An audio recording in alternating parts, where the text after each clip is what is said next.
May the Lord bless you and keep you, dear heart dwellers. Ezekiel began to suffer extreme stigmata pain in his hands and feet. During this suffering, Jesus spoke to him and said, I am laying the axe to the root in the church. I will bring a third through the fire. The inference here was that 2/3 will not make it through the fire. As the suffering was intensifying, he saw the head of Jesus, which apparently had been ripped from his holy body, hanging in the air on a very high pole. The body was nowhere in sight. However, there emerged a huge Leviathan-like creature, resembling a crocodile with fire-red eyes and jaws wide open, ready to strike. The left side of this creature's head was smashed, so he only had one eye. Interestingly, the Lord had given me Psalm 74 earlier in the day. Your foes have roared within your meeting place.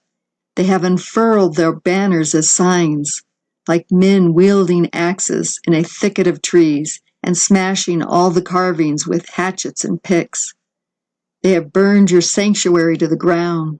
They have defiled the dwelling place of your name. They said in their hearts, we will crush them completely. They burned down every place where God met us in the land. Oh, how long, O God, will the enemy taunt you? Yet God is my King from ancient times, working salvation on the earth. You divided the sea by your strength. You smashed the heads of the dragons of the sea. You crushed the heads of Leviathan. You fed him to the creatures of the desert.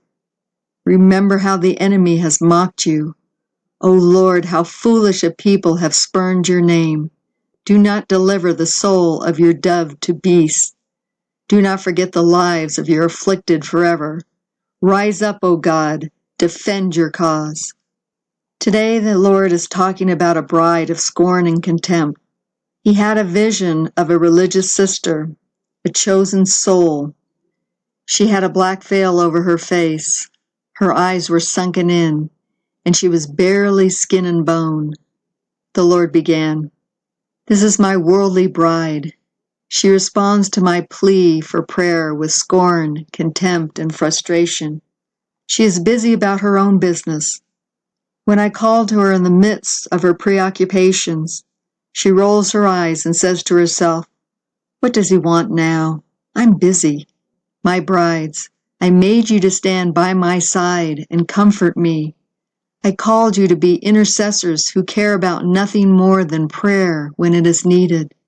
But you are so tied up in what you are creating that you see these calls as bothersome interruptions. You are breaking my heart with your indifference. When I call you, you are full of unbelief, not wanting to acknowledge the need I am bringing before you, because you are engrossed in your own pursuits. Rather than tenderness and concern, your heart has scorn and contempt. Is this the bride I espouse to myself? One who cares for nothing but her own pursuits? I need you, my bride. When you see my head raised high on a pole ripped from my body, have you no tears of compassion for me? Or are you saying, oh well, I wonder what that means? Well, let me tell you what it means. It means I am suffering on an unprecedented scale, suffering like never before, because my body is being devoured by the beast of this world. Oh, how I long for your tender caress and words of encouragement. Oh, how painful to see my chosen souls indifferent to my entreaties. Yes, I expect this from the world, but from you, my chosen ones? My heart is breaking for your indifference. I charge you, enter into my suffering with me. No longer stand at a distance and gawk. Come to my side, rushing to comfort me, in the full awareness of how horrible this suffering is. For those of you who have run to my side, embraced me, and cried out for me, I thank you. You have taken some of the most acute stabs of pain in my heart by your desire to comfort me. And for those of you who don't, strengthen what is left before you lose it all. Set your heart on me, not on what you think you are doing for me, Don't allow me to feel the weight of your indifference and unbelief. Strengthen what is left before even that is taken from you.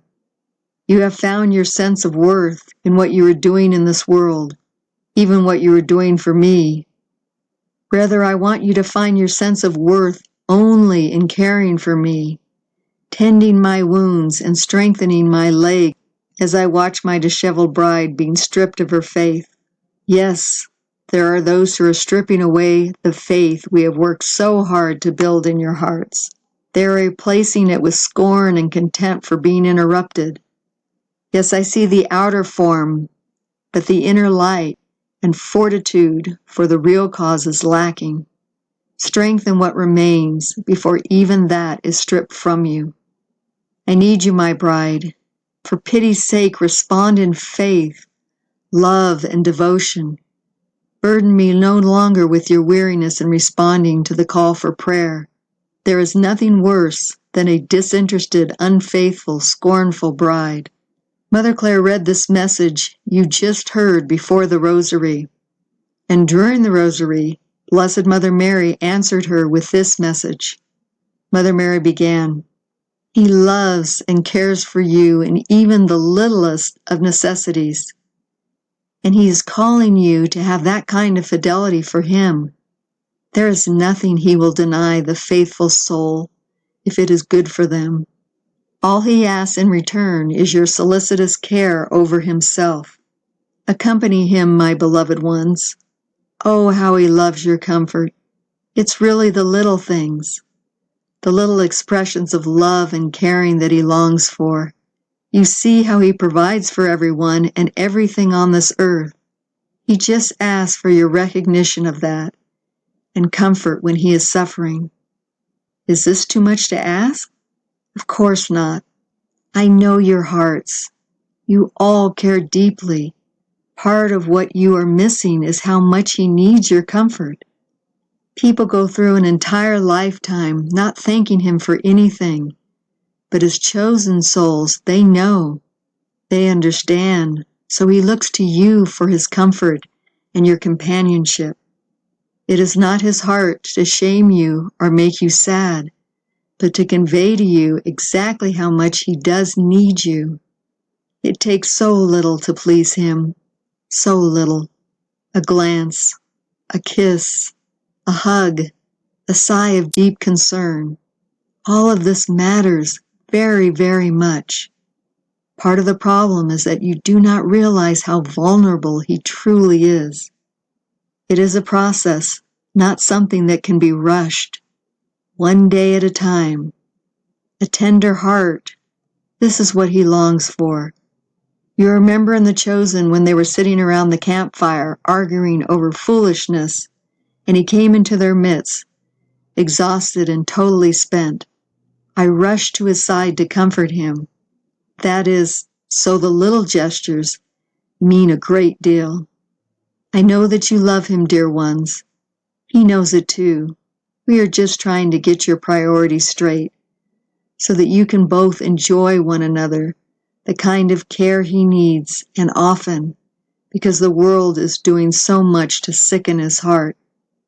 He also pines for you and the dilemmas you have to face every day. He cares very much and longs to direct you in the right directions. Go now, and do not be sad or downtrodden. Truly He loves you. It will seem that you have been blown off course, but truly has you right where He wants you. It is just necessary to give up your agendas and recognize when the winds of Holy Spirit are blowing you into the better course.